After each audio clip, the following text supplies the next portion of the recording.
Have you ever wished that you could design your dream kitchen or custom piece of jewellery just by chatting with an expert, but all without leaving your couch? Well, today on Tech Talks Daily, I'm exploring a revolutionary shift in the world of e-commerce that could make that a reality. Because joining me today is Matt Gertner, the CEO of Salsita, a company that's breaking new ground with AI-powered 3D product configurators. Essentially, these tools allow consumers to design and customize products using simple conversational prompts. A little bit like you're chatting with a sales rep, but it's powered by AI. So imagine going to a website, and it's all embedded in a retailer's website. It's a significant upgrade from chatbots, let me tell you. So today, I want to dive into how this technology works, its implication for the future of online shopping, and the broader impact of conversational AI on e-commerce. Before we welcome our guest onto the podcast today, though, delivering daily content to 140,000 of you wonderful monthly listeners across the globe is no small feat. I don't want to take all the credit here because it wouldn't be possible without the backing of our dedicated sponsors and partners. I also want to shine a light on the fact that legacy managed file transfer tools are dated and lack the security that today's remote workforce often demands. And companies that continue relying on that outdated technology often are in danger of putting their sensitive data at risk. So in the world of secure file transfers, Kiteworks stands alone with their FedRAMP moderate authorized since 2017. It is now known as the gold standard in MFT security. And with yearly audits and continuous monitoring, Kiteworks doesn't just meet standards, it sets them. For example, if you need CMMC compliance, Kiteworks fast-tracks your authorization, saving you both time and money.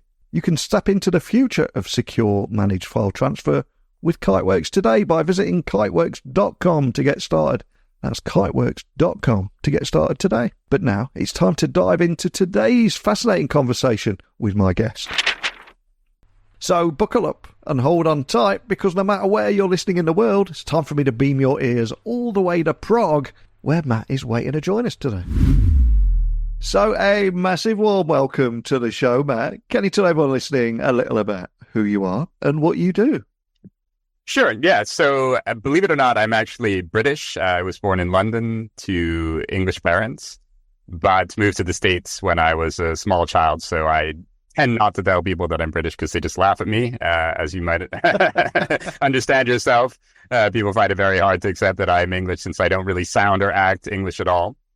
But I grew up in the U.S. I went to university in the States as well, studied computer science and linguistics. And maybe because of that kind of international background, I've always been interested in foreign languages, which led to my interest in linguistics and also led me to move to Europe straight after university. I kind of bounced around a bit. I lived in Paris and Hamburg, working as a software developer. And then, I guess, 97, a friend of mine got in touch with me and said, hey, how would you like to start an IT company with me in Prague? And I was still kind of young and footloose, looking for a change. So I came and checked out Prague for the first time and really loved it, fell in love immediately. So I ended up moving here a few months later, and I've been living here and working as an entrepreneur ever since then. And Salsita is my third company, set it up in 2010. So we'll be coming up on our 15th year anniversary next year. Wow, you've had an incredible journey there from Britain to the US, Paris, Hamburg, Prague. Incredible. And I'm curious, if you look at your entire story, can you give me a bit of an overview of your role at Salsita now and how that background in computer science, linguistic, and the travel that you've been on, how that maybe influenced your approach to technology and in particular AI? Yeah, well, look, I mean, I'm the founder of the company and the CEO of the company, so I do all the kinds of things that you might expect, which basically means doing everything that no one else is doing, and setting the strategy broadly to kind of take the company to where we want to be. Being a programmer, I think, that's heavily influenced my work as, a CEO of a software agency, because the number one most important thing that you need to do is hire great developers. And I've seen a lot of companies that have non-technical founders sort of struggle with that because it's not always easy to recognize great developers without having a deep understanding of the work yourself. So I think that's where we've been really strong, is that I do think I've got a pretty strong understanding of what you look for when you're hiring software developers. And also, I think they like to work for a company where there's a technical founder, where they feel like, you get them and it's engineering focused. So that's been one of the major aspects, I think, where my background has kind of influenced my role in the company. When it comes to AI, that comes more maybe out of my broader background studying not just computer science and linguistics. In fact, the degree at Penn when I studied there, and this was the late 80s, early 90s. So completely different era in terms of the technology, but they called it cognitive science. And already back then, we were kind of studying how do we make computers think and act more like humans. And so it's been an area that I've been extremely interested in for decades, really, even though it hasn't necessarily until quite recently had that big an influence on the work we've done, just because it hasn't been that big a market. And, AI has been one of those technologies that's sort of failed to deliver over and over and over again. And yet it's always been kind of that itch that I wanted to scratch. So seeing this latest generation of artificial intelligence technologies with generative AI and large language models has been the culmination of sort of my dream throughout my entire career, and having the possibility now to jump on a technology trend, which I am 100% convinced is for real and is going to have real impact on the way people work very quickly, has been terrific and has definitely had a big influence on where I want to take the company. And for people hearing about Salsita for the very first time, the software specializes in designing and developing complex modern web applications to mobile apps. But how would you introduce everyone listening, hearing about you for the first time, what you do and what makes what you offer different to other areas in the business?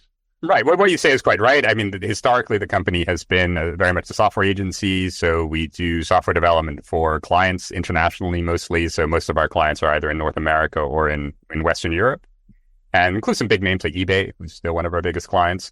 And so when they have software development to do and they don't have all the resources to do it in-house, we provided engineers to help them with that, and generally complete teams. So not just body shopping, but really saying, give us a problem, we'll solve it with software.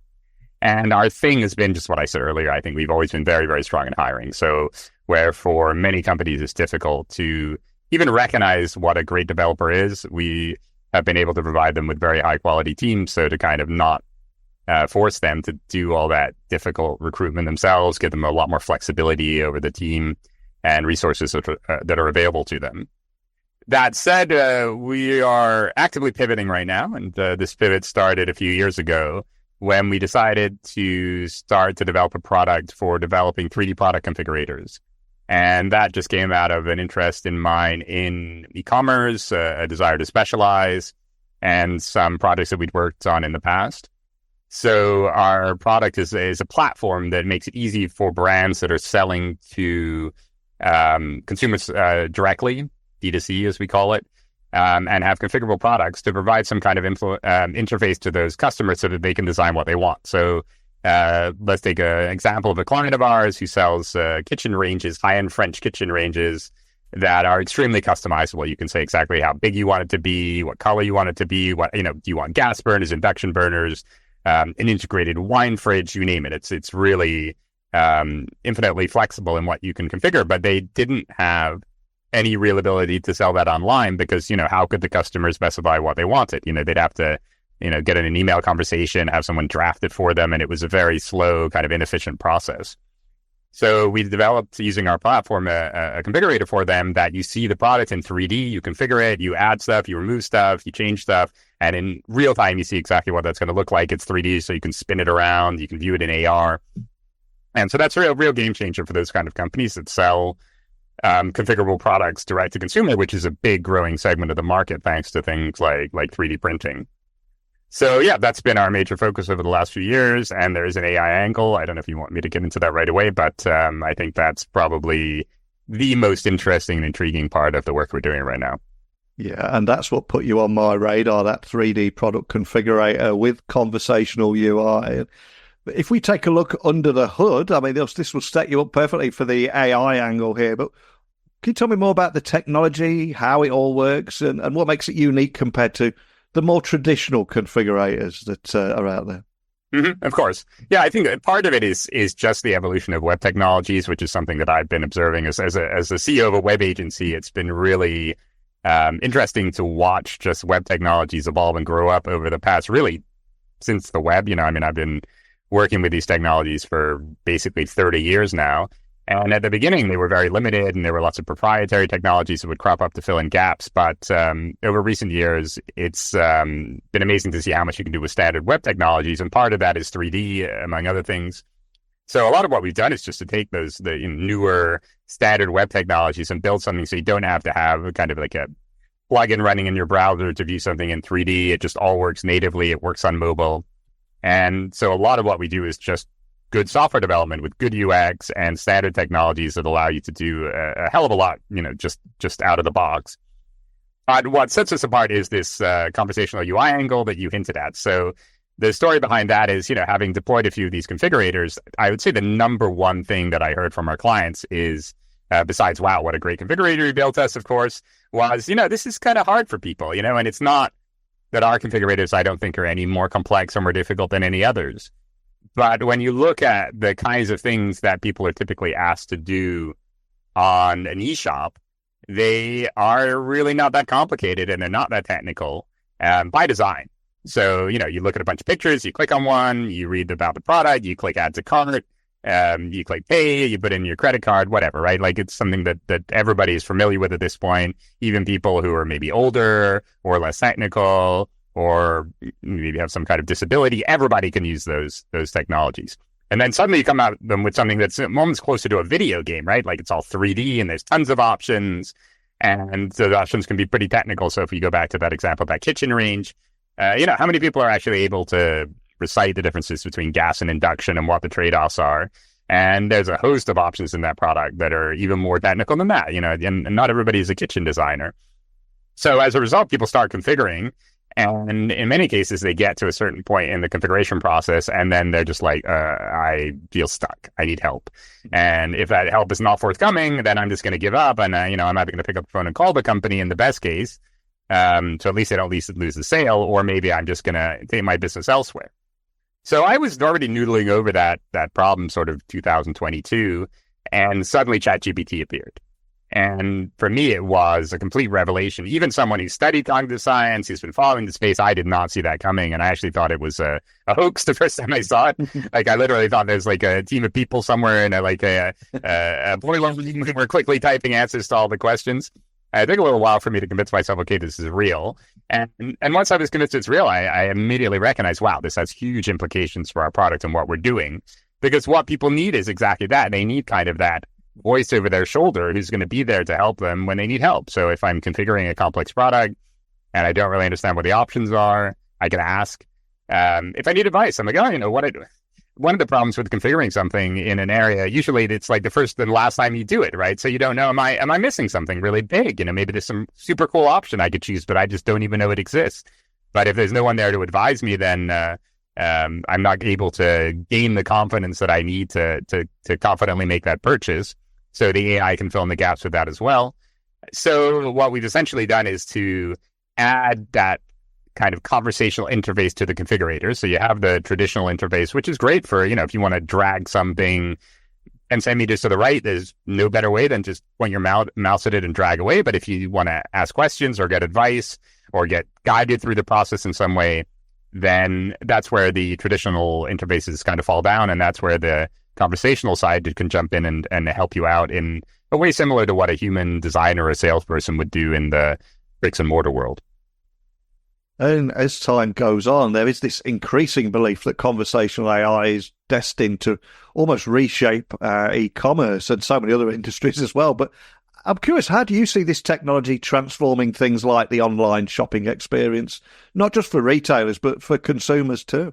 Mm-hmm. Well, I think in general that conversational UI is going to completely reshape how we work with software in general. Mm-hmm. I don't think this is a small thing. I know there have been technical trends that I'm skeptical of, but this is not one of them. And, the reason being that it just makes sense, right? Like we are used to interacting with other people. That's what we learn to do as we're growing up. That's what our brains have evolved to do. And so it stands to reason if we are given the opportunity through more advanced technology to do that with software as well, that's what we're going to gravitate towards. So I think that's kind of a given. That's happening. How long it's going to take, exactly what the steps are, remain to be seen, but it's a trend that is going to pan out over the longer term. And then when you look at e-commerce, well, it's software. And I think it's important to view it that way. If you're making an e-shop, you've got all the same considerations that you would have when you're developing any other kind of software. You have to do good UX work, so you have to have a great user experience that is appealing to people, that they can understand easily, that's efficient to use for regular users, but easy to learn and discover for new users. So it stands to reason, if you buy into the premise that conversational UI is going to have a massive impact on software interfaces in general, then it's certainly going to have a massive impact on e-commerce. And specifically, I think sort of the guiding light for me is, how would we do this in the bricks and mortar world? What are people used to? What do people like? We've had centuries and probably millennia to evolve those practices where you walk into a store and the salesperson, if they're good, kind of knows what questions to ask you, knows when to shut up and let you talk, knows when to jump in and provide you with guidance. And it just hasn't been possible to do that on eShops up till now, because I think, as most listeners will probably recognize, when companies have tried to put chatbots in place that are based on older technologies, they're just not very good. And it can be not only kind of neutral, but really a negative when you put up something in front of someone that offers the promise of giving them guidance and a more human experience, but it just doesn't work well. It's frustrating. You feel like, you're wasting your time, and, you'd be better off without it. Well, now, with generative AI, large language models, it's very clear that it's a completely different ball of wax. I mean, they're just incredible. So now we finally have that ability to replace the traditional e-commerce interface with something that is more human, closer to what people are used to, closer to what has evolved over those millennia, to make it as convenient and pleasant for people as possible to shop on the consumer side, and make it as, easy for companies to sell, and to cross-sell and to upsell and all those good things on the vendor side. So that's really the evolution that I see, is that while the offline and online buying experiences have been very different until now, I expect them to start converging. And I expect, thanks to AI, for the online experience to get much closer to what people are familiar with in the offline world. And one of the things that stood out to me when I was doing a bit of research on you is how this configurator that you've developed here is powered by OpenAI, and it can also handle casual queries such as, I need a kitchen range for hosting big barbecue parties, for example. So can you tell me a bit more about how the AI chatbot integrates with this real-time expert feedback to customize products on the fly? Because I suspect there'll be a lot of business leaders listening and a few light bulb moments going off here. But can you share a bit more about that? Yeah, sure. I mean, it's really, like, to a large degree, it really does seem like magic. I still will sometimes just sit down on my couch and play with ChatGPT and have conversations with it, because I continue to be blown away by how good it is. Much to the chagrin of my girlfriend, who thinks it's ridiculous. But that makes it possible to do the kind of sophisticated things that you're talking about. So there's multiple aspects to it. First of all, there's all that kind of world knowledge that is baked into the LLM itself. So we didn't have to tell it what a kitchen range is. It knows that. It's, ingested who knows how many, massive volumes of petabytes or whatever of data to encompass everything. And that gives it a really broad range of knowledge about the real world. So it knows what a big barbecue party is. It knows, the difference between induction and gas cooking the example I used earlier. We didn't have to tell it that. It just knows it. So you're already working off a very solid foundation where it's like you've got this intelligent thing that knows stuff, and you just have to kind of guide it in the right direction. So the next part of that is to kind of explain to it what you want it to do for a particular use case. So part of that is giving it the asset it has at hand. So we say, you are a bot and your job is to help people configure a kitchen range, or configure some curtains, or configure a pergola, and, give it some examples and sort of steps on how to do that. Part of it is telling it what it isn't. So, you don't want the bot probably to answer the question when somebody asks it, who do you think I should vote for in the U.S. presidential election, right? Like, you don't even want to go there. And that's actually turns out to be relatively easy to do. So you tell, just like, don't answer stuff that's outside your area of expertise. And when you ask it something like that, it'll say, listen, I'm here to help you configure your pergola or your furniture or your steel railing. So let's get back to that. Yeah. And so that's the so-called system prompt, right? So anybody who's used ChatGPT is familiar with that. What you type into the chat window is basically a prompt, and we give it a first prompt that gives it all the basis of how it should act. And then the final thing is a separate data file or database that gives it the information that's specific to the task at hand. So it might know a lot of generic stuff about kitchen ranges, for example, but it probably doesn't know about the specific kitchen ranges from that specific vendor. So you give it a bunch of product information about the company, everything that you want it to know. And it's able to efficiently retrieve that information in order to respond intelligently. And one thing that we've observed, by the way, that's really interesting, a couple of things. So, first of all, when we started working on this, and it might sound like, okay, I've used ChatGPT, it's really smart, how hard can this be? It was pretty hard because it is difficult to always get the bot to do what you want in every situation. And they're good at some things and they're really bad at some things. So I think people have experienced, it can be amazing how well, not only can it spit out text on a specific topic, in a pretty cogent way, but it can do it as in rhyming couplets or in the style of Ernest Hemingway or whatever, or Snoop Dogg, and it's like, wow, that is absolutely amazing. But then when you ask it to add 2 + 2, it doesn't know or makes a mistake. So math is one of those examples of things where it's not very good. Following a set process is an example of one of those things that it's not that good at. So at the beginning, we tried to cram all that logic into the system prompt that I mentioned. So we have this massive instructions at the beginning where we tried to explain everything to it, and it would make mistakes because it was just too much for it to take on board, or we were asking the language model to do things that it really wasn't particularly good at. And so what we realized at a certain point was, let's just ask the LLM, the AI portion, to do what it's really good at, which is understanding user intent. It's incredible at that, right? Like, it's incredible at understanding, even when it's phrased in pretty subtle ways. It knows what you want. When you say, I need a kitchen range for hosting big barbecue parties, it is great at understanding that. We don't have to do anything. And it's also terrific at generating, correct, understandable, natural sounding text or even voice.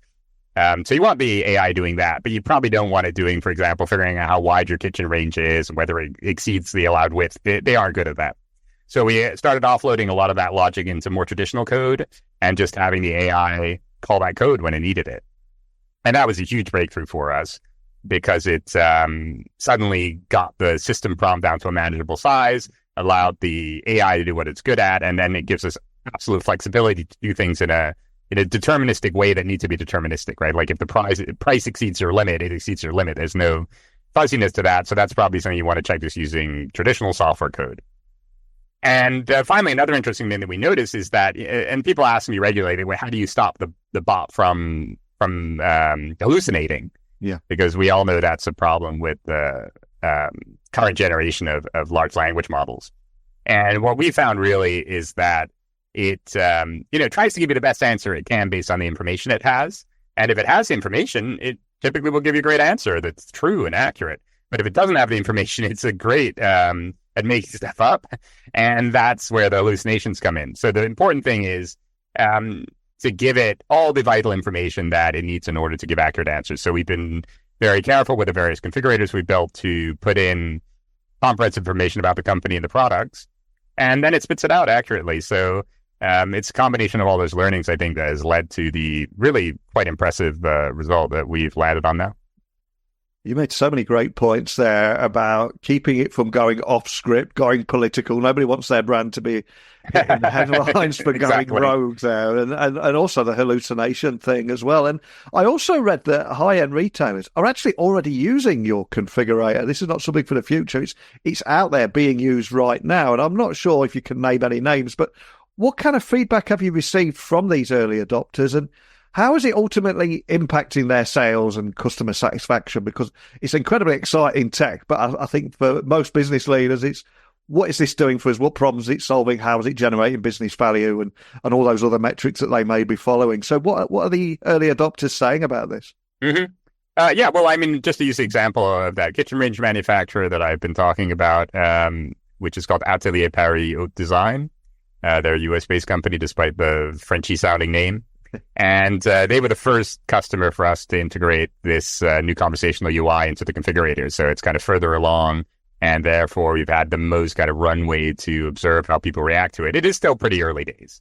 Yeah. But what I can definitely say for sure is that there is a real wow reaction when people try out the conversational UI.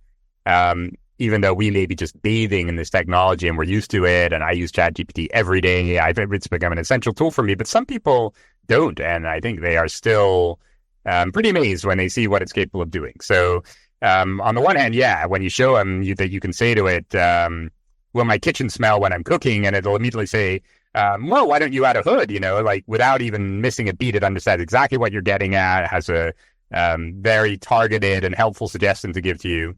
And that blows people away. It cuts both ways, though, because people aren't necessarily expecting it to be that good. And one of the things that we're working actively on is overcoming those preconceived notions, because people have used a lot of really crappy chatbots in the past that were just bad and tried to lead you down predefined conversational pathways that weren't where you want to go. So it can be tricky to get past that and even get people to try the chat because they don't expect it to be good. Once you start using it, they're blown away. And I think that's something that in the relatively short term is going to happen just by itself, because I absolutely expect that we're going to see more and more of these conversational interfaces, and that quite quickly will train people to have a different expectation when they use them, because they're going to see how good they are. In terms of the business impact, yeah, I'd say, it is early days, but I think what we expected is starting to pan out in that we're seeing people getting through the configuration process more often. Whereas before, maybe they were stuck and they didn't know what to do and they just abandoned the process. Now they have recourse. They can go to this conversational UI and they can ask questions and they can get help. It even tells you how to use the traditional configurator interface that's still there. So if you're like, how do I remove that oven? It can do it for you, or it can tell you, click on that part of the interface and select this. So overall, it's just a way to make sure that people don't get stuck, that they finish the process, and that leads to more conversions, because if they get through the configuration process, they're much more likely to buy something. And although it is early days, it really gets me thinking about what happens when this becomes the standard expectation, because people are not going to want to visit other sites with crappy chatbots. So I really think you're onto something there. But when you look at conversational UI, do you think it will eventually represent the future of human-computer interaction, especially in the context of e-commerce? Do you see it becoming the standard expectation as it progresses and more sites embrace this technology? I absolutely think so. I always kind of turn to science fiction when thinking about this, because those are some pretty smart people. When you have the Arthur C. Clarkes and of the world, those are people who are thinking decades in advance. What is technology going to look like at some future point? And when they tried to show how people would be interacting with computers in the future, it's always conversational UI, basically. Like on Star Trek, what they do, they say, computer, set phasers to stun, or whatever. When you look at, Iron Man in his lab, Tony Stark, he's got his AI next to him that is providing like this major enhancement to his abilities just by allowing him to chat with this, infinitely intelligent agent who has access to all the world's information. And so, yeah, I think that it is inevitable that these technologies are going to represent a huge part of the way we interact with computers. I should say, I don't think that it's going to be only that. There definitely are cases where, like, looking at a graph is going to get you useful information into, through your eyes and into your brain a lot faster than having an AI describe the graph to you, right? So I don't think that traditional kinds of visualizations and ways of interacting with computers are going to go away completely. But I think the conversational aspect is going to be the most important way that we interact with software. And as I said before, e-commerce is just software. So I think all the things I say apply equally to some productivity software if you're making a PowerPoint, but also to e-commerce when you're on a website and you're trying to buy something. And I also think that voice is going to be a major driver of this. We've already seen advances happening there where the voice interactions are smoother and more fluid. And so to the extent that a barrier to adoption right now is just that people don't like typing, they don't like reading, I think that we're going to see acceleration in this trend when using voice becomes more predominant. As an overcautious XIT guy, I must talk about the flip side and the fact that, the AI boom's going to bring so many promises and opportunities, but also threats too. So what are your thoughts on any potential risks associated with that widespread AI adoption throughout e-commerce, and how do you address some of these concerns? I would imagine it's something that's equally very close to your heart too. Yeah, I don't know. I'm pretty boring on this point, I have to admit. Like the AI crowd talks about P-Doom. I guess you're probably familiar with it, Yeah. but if people aren't, it's like talking to somebody who thinks about AI and saying, what do you think is the percentage chance that these are going to get, so intelligent that they're going to rise up and kill us all, basically. And some people are pretty pessimistic about that. I think they might have watched too many Terminator movies, but yeah, people are like, oh, that's 70%. And I think that's absurd, personally. I mean, it's all speculation at this point, but I'm not going to say there's no risk of that happening, but I think it's very, very low, like, low percentage. So when you talk about threats and risks, yeah, I'm not worried about Skynet. I'm not worried about the machines rising up and overthrowing us. And in general, I think there's a lot more upside than downside. The one thing I would say is that that I do think is a real risk is misinformation. Yeah. And, obviously it's a lot easier with an AI to generate a lot of false facts, quote unquote facts, and put them out there than it is without that technology. And it applies to e-commerce as well. And it can be intentional or not intentional. And I think, the real biggest risk is just that, somebody might say, does your product do this or that and the other thing? And the AI gets it wrong and says, yes, it does that. And we've already seen some cases in the news is, amusing, but maybe for the vendors not so amusing, where they've had a bot say something that wasn't true, and then they've been held legally accountable for that. So yeah, that is a real risk. And as I mentioned earlier, I think, first of all, these models are improving. And one of the big improvements, for example, between GPT 3.5, which was the one that OpenAI announced back in November 2022, I believe, and then GPT-4, which is the current version and came a few months after, is that the newer generation is, they still hallucinate, but they do it a lot less. So I think it's reasonable to expect that future generations will get better and better at this. I've seen some academic papers out there that talk about how to make these models a little bit more aware of when they don't know something, so that they say, I don't know, instead of just making something up. And then, of course, yeah, give it all the information that's pertinent and that it needs. And that, I think, is the best guarantee that it's not going to mess something up and tell you something that isn't true. Yeah, I completely agree with you on the P-Doomer stuff, but I must admit I am edging my bets. Whenever I'm talking to Claude or ChatGPT, I'm always nice using please and thank you, just in case they flick the switch one day. I thought you were going to say you were stocking up on toilet paper and bottled water, but well, that too. And if we look ahead, any further advancements in conversational AI or e-commerce that excite you, make you want to jump out of bed in the morning, anything you're monitoring, and how are you preparing to stay at the forefront of these innovations too? Mm-hmm. Well, I think one trend in e-commerce that has nothing really to do with AI, but it is very significant, is this trend towards headless or composable e-commerce. I think they pretty much refer to the same trend, depends on who you ask. And that's all about making e-commerce platforms more modular. So traditionally, you'd be getting an e-commerce platform from some big vendor like SAP, and they'd bake everything into it. The back end, the front end, the shopping cart, the search, everything would be coming from one vendor. And that makes it difficult to innovate, right? Because not everybody can get in and do everything and compete with those big platform players. And more recent types of e-commerce platforms, Commerce Tools is one that springs to mind, are much more modular. They allow you to kind of plug in best-of-breed components to do different things. And that's a really important trend for us as well, because, as we start to innovate around certain parts of the e-commerce experience, it gives us a lot more flexibility to say, keep your Shopify shop or keep your Magento implementation, but, here's just a way to improve a particular part of that. So I think that modularity trend is something that is very conducive to innovation. When we talk about AI, even though I said, I think these models are going to keep improving and that problems like hallucinations are going to get better, which I certainly do believe, I do think that progress is going to be slower than some people expect. And that's just because, as somebody who's been observing technology for decades, it's what always happens. A new technology comes out and people get super excited about it. And then, suddenly you go from nothing to GPT-4 and, oh my God, in a year, they're going to be, taking, over every profession that humans can do. And it's, we're going to be, lying on the beach or enslaved by the machines or something, by this time next year.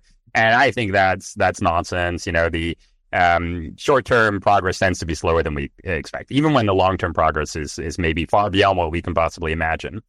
So, let's keep our feet in the ground. But I do think that we will see slow, steady improvement, and that will lead to the AI. If we talk about e-commerce specifically, the AI will take over more of those responsibilities. Where, right now I see people trying stuff like Just tell the AI what you want and it'll find it for you. Amazon has some interesting projects in that area. I don't think it's realistic with current technology for just nail it and find exactly what you want, right out of the box. It's an iterative process, but maybe in the future it's going to be a faster, quicker process to getting to the product you want, just because the AIs are going to get smarter and better. And then there's things that are independent of the large language models that are related to AI that I think are going to be very significant as well. We're already seeing things happening with augmented reality, with virtual try-on. So yeah, I think in the not too distant future, the e-commerce experience is going to be much more like I'm seeing the product I want in a real kind of environment where I can imagine using it, and I'm able to just chat with that AI environment and have it like hone in quickly on the product I want. Something very, very different from the e-commerce experience we're used to today. And for us to stay on top of that, I think, it was one of the motivations for wanting to get into this market early, because we were starting to experiment with the ChatGPT API and our configurator framework. I think, early 2023, it was really only a couple of months after OpenAI announced the public release of ChatGPT. So we're in there early, and that allows us to have actual redeployments that are out there and people are using them. We do a lot of stuff with analytics, trying to measure how people are using it, what's working well, what's not working well, what they are using, what they aren't using. So yeah, as new technologies and capabilities appear, I think we're going to want to implement them as quickly as possible and be very willing to experiment, take risks, and put them out there and then measure. And I think that's the best way to stay on top of any technology trend. 100% with you. And as you were saying at the beginning of your answer there, I think it was Bill Gates that said most people overestimate what they can do in 1 year and underestimate what we can do in 10 years' time. So incredibly exciting times ahead, I suspect. And thank you so much for sitting down with me and sharing your story and the great work that you're doing. I'm going to see if there's something we can do for you now, because some of the biggest names in business, VC funding and tech have either been guests or possibly might listen to this podcast. So is there a person you'd love to have a private breakfast or lunch with, and why? He or she might just hear this, but let's see what we can manifest together, see what we can do. All right, let's give it a shot. I mean, some obvious names spring to mind. I've always been a kind of fanboy of the tech pioneers. I was reading Bill Gates biographies, back when I was a teenager, basically. Steve Jobs, even Elon Musk, who might be a controversial figure, but I very much respect the work he's done. But I think, those are probably a little bit of a reach. One name that springs to mind for me would be Benedict Evans. I don't know if you're familiar with him, but he's a very well-known tech pundit. He used to work for Andreessen Horowitz, the VC. And he has a really great newsletter that breaks down the tech news of the day. And for the past 2 or 3 years, he has been talking a lot about AI, like everybody, and has some really great insights. So I think it'd be really fun to sit down with someone that knowledgeable, who talks to that many people who are experts in the field, and just kind of get his take on conversational UI and the work we're doing. And also to maybe try to convince him that that is the use case that is going to bring large language models and generative AI into the mainstream, because he's someone who, I think like a lot of people, often says, all this stuff is really cool and it's impressive and it makes a great demo, but is it really useful? What is it going to be useful for? We don't know. And I feel like, hey, I know, we're doing this right now. So to learn from him and his sort of perspective on the tech market and on AI in particular, but also maybe to just get his take, can I convince him that we figured out what the use case for AI is? Well, if Benedict Evans is listening, or if there is a 6 degree of separation going on, if there was a friend of a friend of a friend of a friend of Benedict Evans, please tell him this is his call to action. Let's see what we can make happen there. And we'll send it out into the ether. Let's see what happens. But exactly. Let's do breakfast. And for everyone listening, just want to find out more about you, your team, anything we talked about today, where would you like to point everyone? Right. Well, I think the best place is LinkedIn. I'm pretty active there. And in particular, I have a newsletter where I write regularly about conversational UI and about e-commerce. It's called Conversational. It's supposed to be a kind of portmanteau on conversational and commercialize. And so, yeah, I'd love it if people would check it out, subscribe to it, like everything I post, share it with all the people you know. And I look forward to hearing from you. Awesome. Well, I'll add links to everything there, including where they can sign up.